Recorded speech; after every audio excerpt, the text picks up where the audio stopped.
Hello दोस्तों, स्वागत है आपका BS commerce education learn something with मी।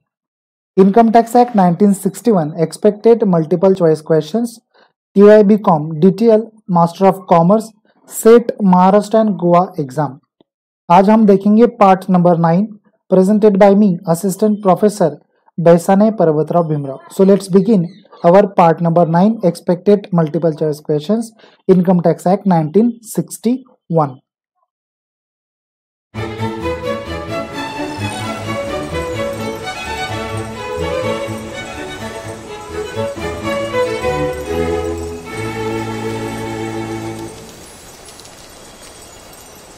चलिए दोस्तों स्टार्ट करते हैं 100 नंबर 1 क्वेश्चन के साथ में। 102 क्वेश्चन हालांकि बहुत बड़ा है, ऑप्शंस थोड़े छोटे छोटे हैं, तो यहाँ पर मैं टाइम स्टार्ट कर देता हूँ, क्वेश्चन को पढ़ता हूँ दोस्तों आप लोगों के लिए। Under the income tax act 1961 this section has covers tax chargeability of only that property income which arises from building or a land attached or situated in the vicinity of the building। which section is this? वो कौन सा section होता है दोस्तों? Section 22, section 23, section 24, section 26। 102 number वाला question हम देख रहे हैं दोस्तों। यहाँ पर टाइम खत्म और आंसर देख लेते हैं। आंसर हमारा यहाँ पर बन जाता है सेक्शन 22।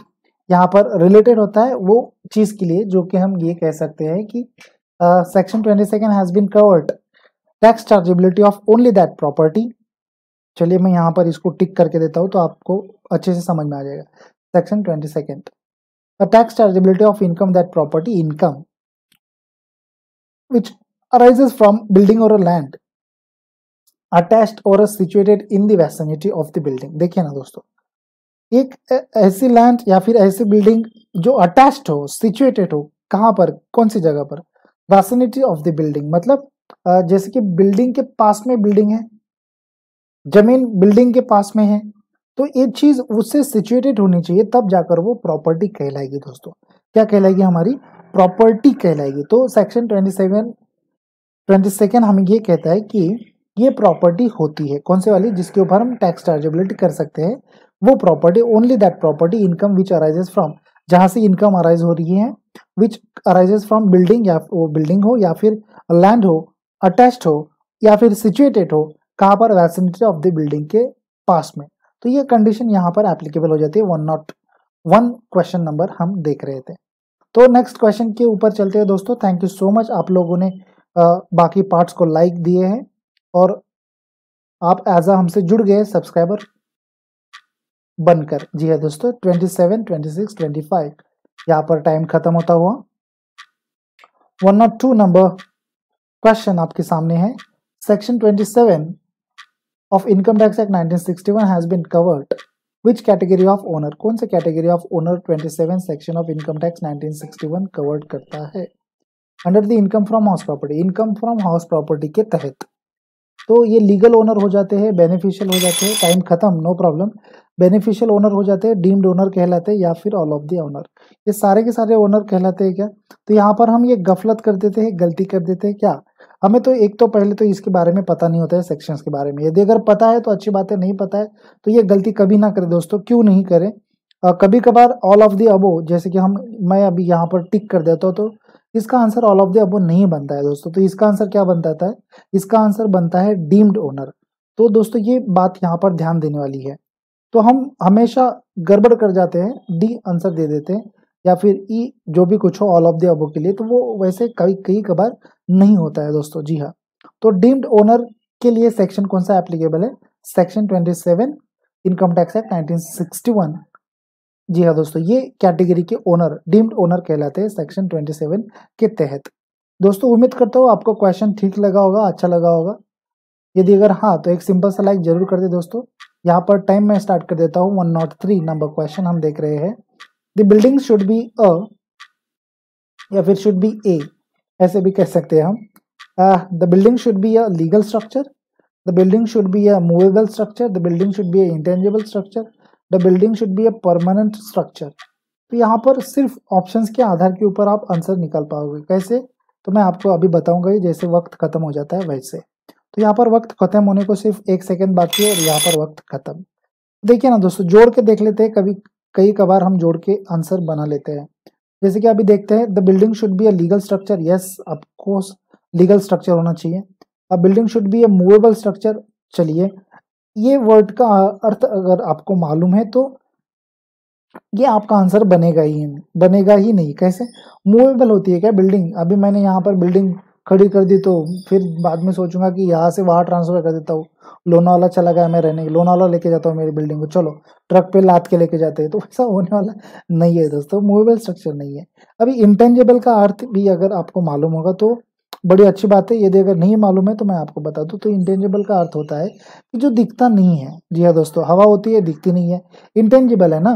तो टेंजिबल होती है ना बिल्डिंग, हमारी दिखती है, हमें महसूस कर सकते हैं हम उसको। महसूस मतलब हाथ लगा सकते हैं, देख सकते हैं, चार लोगों को बता सकते हैं। आप बता सकते हो क्या चार लोगों को ये हवा है, देखो हाथ लगाओ, छुओ, मालूम पड़ता है हमें, बट दिखती है क्या? नहीं दिखती है। So that should be what? Intangible. हवा इंटेंजिबल है और बिल्डिंग क्या है हमारी? टेंजिबल एसेट आ जाती है।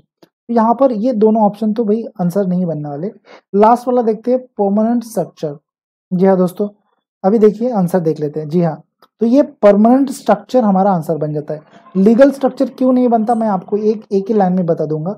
यदि अगर आपकी बिल्डिंग परमानेंट है, वही जगह पर, मतलब जैसे कि आपके दादा परदादा वही बिल्डिंग में रहते हैं, तो वो परमानेंट बिल्डिंग होगी ना आप लोगों की। वाड़े रहते थे, देखो मराठी में अपने वाड़े, तो ये चीज क्या है? वो परमानेंट स्ट्रक्चर बन जाता है, लीगल स्ट्रक्चर बन जाता है। तो यहाँ पर ज्यादा बेटर वर्ड कौन सा यूज होता है? परमानेंट स्ट्रक्चर, जो कि हालांकि लीगल ही है। तो building should B a permanent structure. दोस्तों उम्मीद करता हूँ 103 नंबर वाला क्वेश्चन आपको ठीक लगा होगा। अब देखिए क्वेश्चन थोड़ा सा ट्रिकी है, यहाँ पर मैं टाइम स्टार्ट कर देता हूँ, ठीक से आंसर दीजिएगा दोस्तों। और मुझे मालूम है आप लोग कमेंट करते हो, बहुत बहुत थैंक यू आप लोगों के कमेंट के लिए।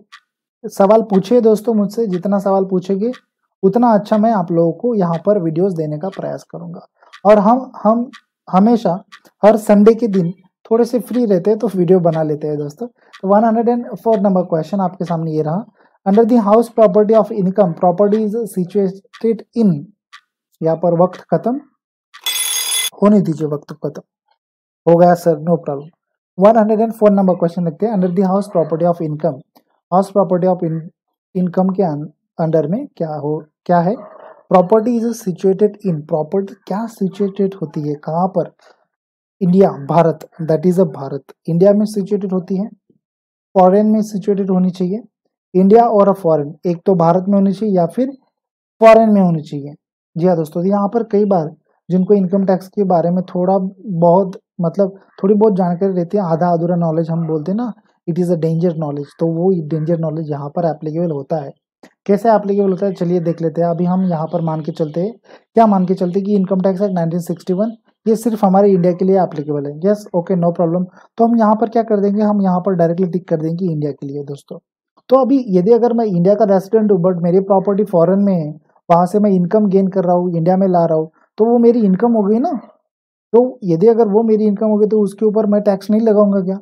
101% लगाऊंगा। यदि अगर मेरी प्रॉपर्टी वहां पर है तो मैं टैक्स लगाऊंगा, हालांकि वहां टैक्स तो मैं पे करूंगा यदि अगर उस चीज के संदर्भ में वो चीज आ रही है तो, बट यहाँ पर भी तो टैक्स लगेगा ना। तो there is the property should be a situated in India और अ फॉरेन, तो यहाँ पर मेरा आंसर बन जाता है सी। तो दोस्तों यही आंसर, यही कैपेबिलिटी, यही उम्मीद बना के रखिए कि आपको आंसर्स ऐसे ही आए, बिल्कुल इजी, आप आंसर ठीक से दे पाओ दोस्तों।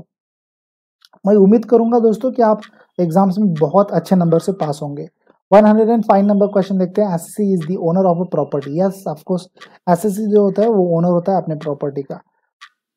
ओनर्स इंक्लूड, अब ओनर्स में क्या क्या इंक्लूड होता है, मतलब ओनर कौन से होते हैं? तो लीगल ओनर होता है, yes of course. Deemed owner होता है, यस ऑफ कोर्स होता है। Beneficial owner, yes of course होता है sir. All of the above, शायद हो सकता है सर, अभी है कि नहीं। तो चलिए दोस्तों, आंसर देखने से पहले हम यहाँ पर टिक कर लेते हैं ऑल ऑफ दी, अब यहाँ पर हमारा आंसर बन जाता है, जैसे कि डी यहाँ पर आंसर है। जी हाँ, अभी कई बार क्या होता है ना कि डीम्ड ओनर, इसके बारे में एक थोड़ा सा जोक मैं बता दूं आपको। क्या था कि डीम्ड ओनर ना, चलिए फिर कभी बता देंगे डीम्ड ओनर के बारे में, वीडियो तो आते रहेंगे, फिलहाल अभी याद नहीं आ रहा है। अब 105, the asset is the owner of a property, owners includes legal owner, deemed owner और बेनिफिशियल्स ओनर। नेक्स्ट क्वेश्चन के ऊपर चले जाते हैं, question number 106। These are the condition should be satisfied while calculating taxability under the income from house property find out incorrect from options. यहाँ पर मैंने वक्त स्टार्ट कर दिया है दोस्तों।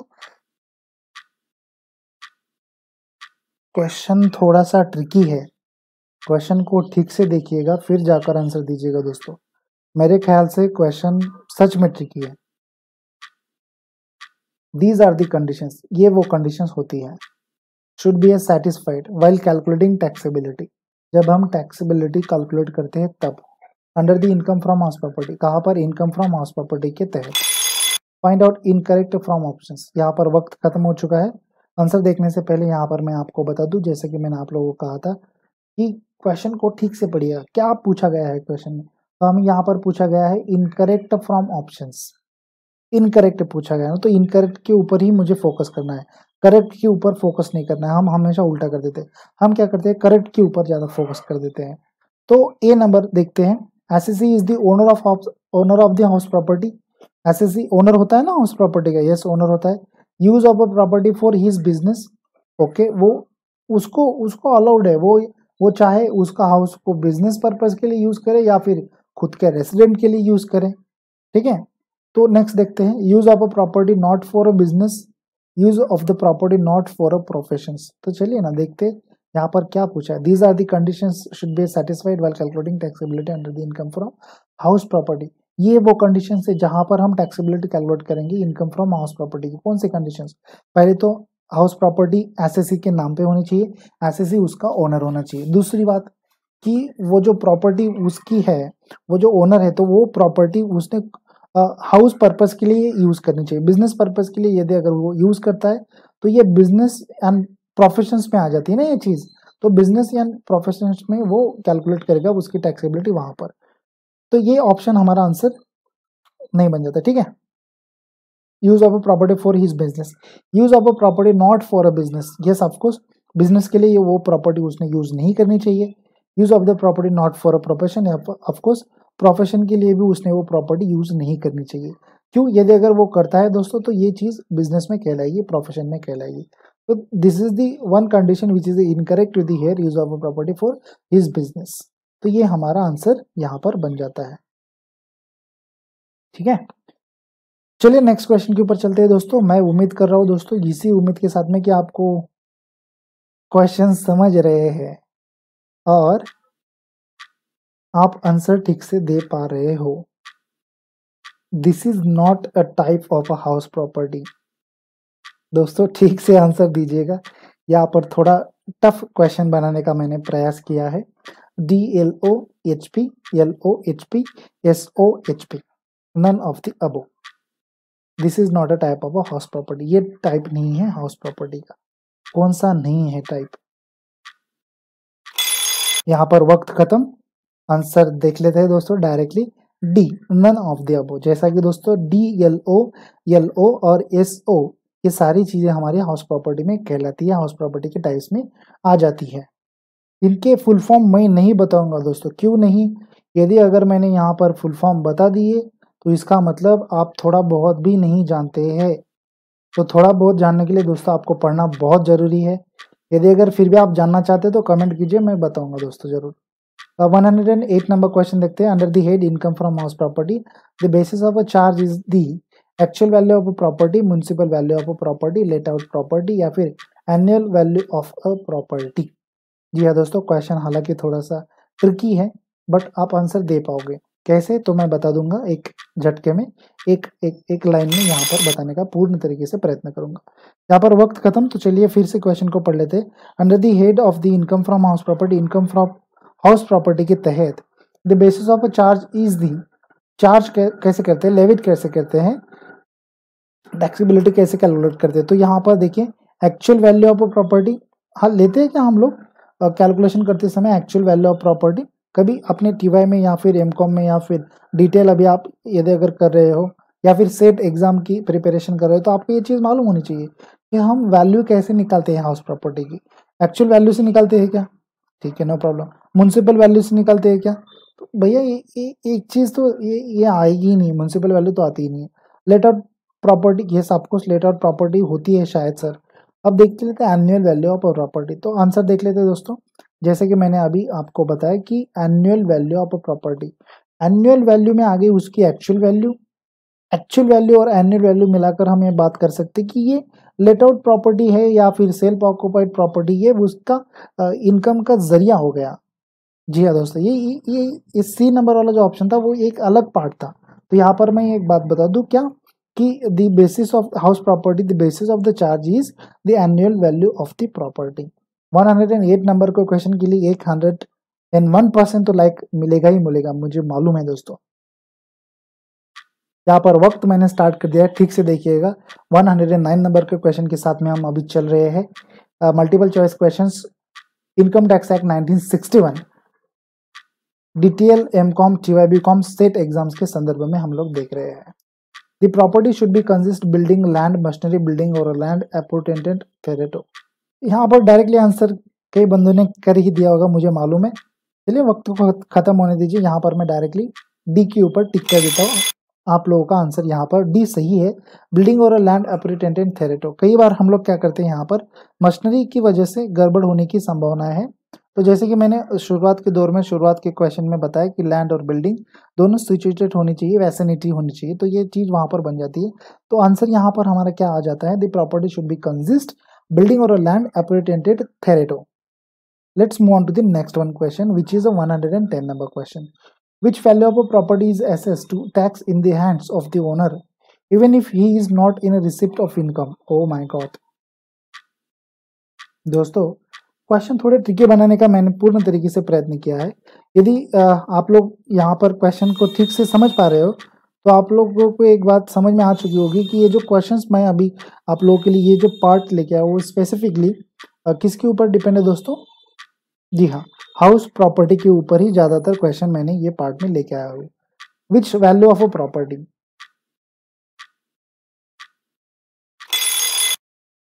यहाँ पर वक्त आपका खत्म।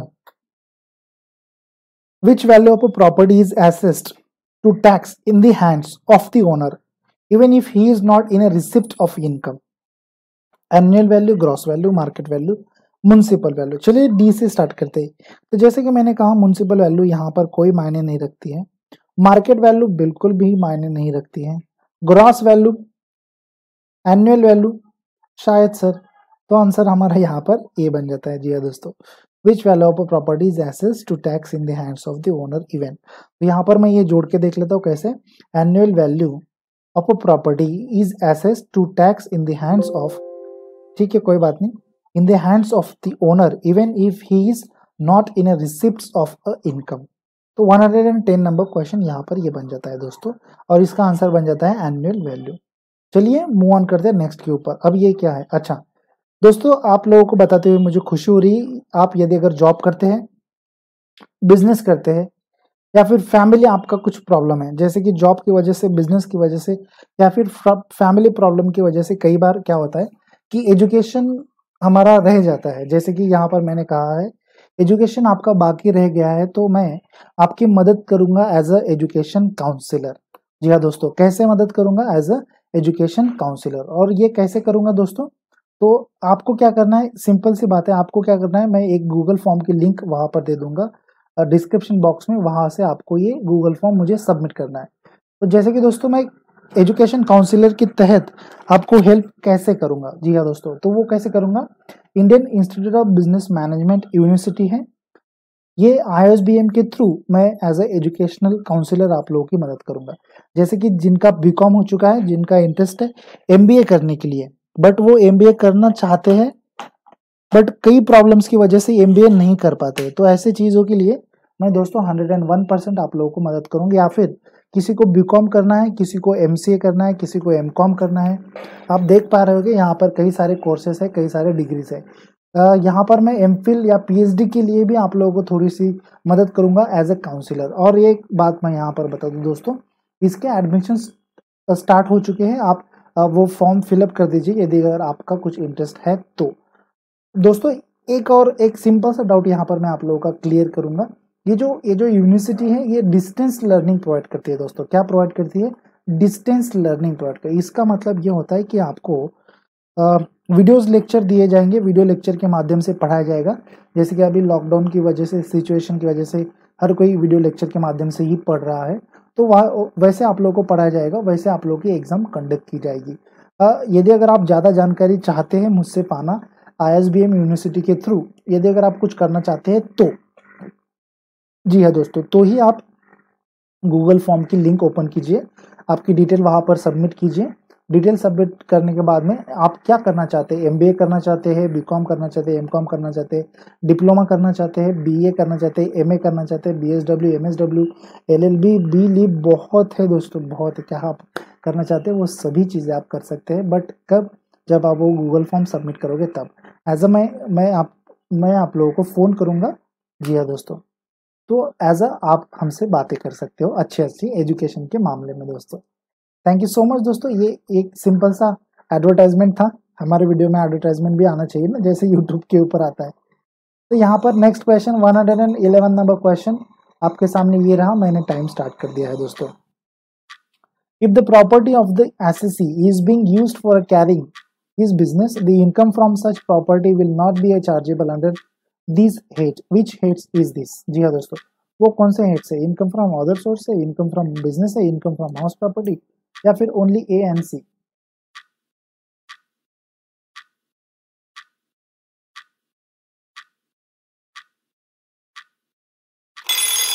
वक्त खत्म। चलिए देखते हैं आंसर ठीक से। If the property of the assessee is being used for carrying his business, okay, वो उसकी प्रॉपर्टी को बिजनेस के लिए यूज कर रहा है। The income from such property will not be chargeable under this head, तो वो प्रॉपर्टी बिजनेस की किस में चार्जेबल नहीं होगी? तो इनकम फ्रॉम अदर सोर्स में चार्जेबल होगी क्या? नहीं होगी। तो बी देख लेते हैं, इनकम फ्रॉम बिजनेस, हाँ चार्जेबल होगी। इनकम फ्रॉम हाउस प्रॉपर्टी, जी बिल्कुल नहीं, इसमें चार्जेबल नहीं होगी। तो मैं ऐसा मान के चलता हूँ यहाँ पर आंसर हमारा बन जाएगा डी। क्यों? क्योंकि इनकम फ्रॉम अदर सोर्स में ये अमाउंट नहीं बैठती है, या फिर ये सिचुएशन नहीं बैठती है दोस्तों। जी हाँ, कौन सी सिचुएशन? एसएससी है एक बंदा जो अपनी जो बिल्डिंग है या फिर अपना जो बिजनेस है, अपनी जो प्रॉपर्टी है, वो प्रॉपर्टी अपने बिजनेस के लिए यूज कर रहा है, तो ये चीज वहां पर हाउस प्रॉपर्टी में नहीं बैठती है, इनकम फ्रॉम अदर सोर्सेज में नहीं बैठती, वो बैठती है इनकम फ्रॉम बिजनेसेस में बैठती है। So that's why this is the answer. What is our answer? The our answer is here A and C, this is our answer.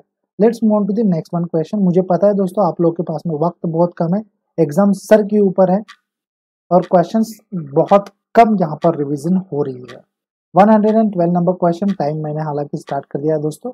Gross annual value of the house properties depends upon, gross annual value जो होती है house property की, वो depend होती है इन conditions के ऊपर, या फिर इन कुछ टर्मिनोलॉजी के ऊपर, या फिर इन कुछ कॉन्सेप्ट्स के ऊपर। वो कौन सी है? MVFR, MVFR, RSARUR। यहाँ पर वक्त खत्म। आंसर को देख लेते हैं दोस्तों डायरेक्टली। आंसर बन जाता है हमारा डी। तो डी आंसर में क्या चीजें आ जाती है, चलिए देख लेते हैं। डी आंसर में चीजें आ जाती है municipal value, fair rent, standard rent, actual rent. UR का मतलब क्या होता है दोस्तों? आप हमें कमेंट करके बताएं। LDV का भी मतलब क्या होता है, आप हमें कमेंट करके बताएं, ताकि आप स्टडी कर रहे हैं या नहीं कर रहे हैं ये मुझे और सबको मालूम हो जाए। क्यों? क्योंकि मुझे कितनी स्टडी करनी है मार्क्स लाने के लिए, ये फिर मुझे मालूम हो जाता है। तो यहाँ पर देखिए दोस्तों, मैंने टाइम स्टार्ट कर दिया है। 130 नंबर क्वेश्चन आपके सामने ये रहा। It is the rent which the owner can not into the bracket subject to the rules made in the behalf, bracket should be complete, which is this। वो mutual fund की advertisement आती है ना, उसमें वो कैसे बोलते हैं, सब्जेक्ट टू मार्केट वैल्यू। वैसे मैं कई कबार बोल देता हूँ, subject to the rules and made in this behalf, which is this। FRSR actual rent, QR only standard rent। यहाँ पर आंसर बन जाता है सी। अब सी का मतलब आप तो कमेंट करने वाले हो ना दोस्तों, तो ये वो रेंट होता है जो पेड नहीं किया, which the owner can not. जी हाँ दोस्तों, can not, subject to the rules and made in the behalf, can not paid. तो ये वो रेंट हो जाता है। यहाँ पर PAD हम लगा देते हैं, तो आपको ये ठीक से समझ में आ जाएगा। PAID, पेड या पेबल। नेक्स्ट क्वेश्चन के ऊपर मूव ऑन करते हैं। Question number 114 number question. दो ऑप्शंस आपके सामने आ गए थे, कोई बात नहीं, हमने टाइम स्टार्ट कर दिया है। सेकंड लास्ट नंबर क्वेश्चन देख रहे हैं आज के हमारे इस पार्ट का। Multiple choice questions, income tax act 1961 हम देख रहे हैं। मल्टीपल चॉइस क्वेश्चंस किसके लिए? डिटेल के लिए, MCOM के लिए, TY BCOM के लिए, स्टेट एग्जाम्स के लिए। Find odd one from exempted property under the income from house property.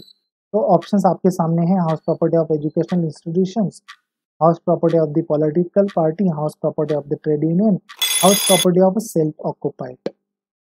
यहाँ पर आंसर देख लेते हैं दोस्तों, डी हमारा आंसर यहाँ पर बन जाता है। House property of self occupied ये चीज यहाँ पर नहीं आती है। This is what, this is odd one out from this one, because of what these all are conditions should be exempted into the property of under income from house property, which are these are here, which is a house property of educational institution exempt होता है, house property of the political party exempt होता है, और house property of a trade union, ये सारी चीजें exempt होती है। बट डी की बात करें तो डी में हम सेल्फ ऑक्युपाइड हो या फिर deem to be let out occupied house property हो या फिर बाकी कुछ भी पार्ट जो ऑक्युपाइड वाले हो, तो ये सारी चीजें हम कैलकुलेट करते हैं। जैसे कि सेल्फ ऑक्युपाइड हाउस प्रॉपर्टी की नेट एनुअल वैल्यू क्या रहती है, 0 रहती है, या फिर हम ये कह सकते हैं कि उसके ऊपर चार्जेबिलिटी ऑफ टैक्स कम रहते हैं या फिर नहीं रहते, नील रहते हैं ना दोस्तों। लास्ट वन क्वेश्चन हमारे इस पार्ट का, मैंने वक्त यहाँ पर स्टार्ट कर दिया है। 115 number question, which are exempted properties under income from house property? A farmhouse, a house property of the hospital, only A and B both। यहाँ पर ज्यादा दिमाग लगाने की जरूरत नहीं। A farm house, house property of the hospital, ये exempt रहेगा, सही बात है। सिर्फ मुझे इसके ऊपर डाउट है, फार्म हाउस है ना, तो वो फार्म हाउस उसके ऊपर थोड़ा सा डाउट है। तो चलिए वक्त खत्म होते ही हम आंसर को देख लेंगे। तो यहाँ पर आंसर बन जाता है डी। जी हाँ दोस्तों, फार्म हाउस है, फार्म के संदर्भ में है, खेती के संदर्भ में है, तो ये चीज वहां पर आ जाती है, कहाँ पर, एग्जम्प्टेड प्रॉपर्टीज आ जाती है under the income from house property. Answer बन जाता है हमारा ए और बी बोथ। दोस्तों ध्यान दीजिएगा, जो मैंने बात कही थी ISBM यूनिवर्सिटी की, तो वो चीज आप एक्सटर्नल कर सकते हो, डिस्टेंस थ्रू आप आपकी एजुकेशन कंप्लीट कर सकते हो, उसके लिए आपको कोई दिक्कतें नहीं आने वाली है। And thank you so much ये वीडियो को देखने के लिए, वीडियो को लाइक करने के लिए, शेयर करने के लिए थैंक यू, लाइक करने के लिए थैंक यू, और सब्सक्राइब करने के लिए बहुत बड़ा थैंक यू दोस्तों। Have a good day, bye bye, take care, see you soon and stay tuned.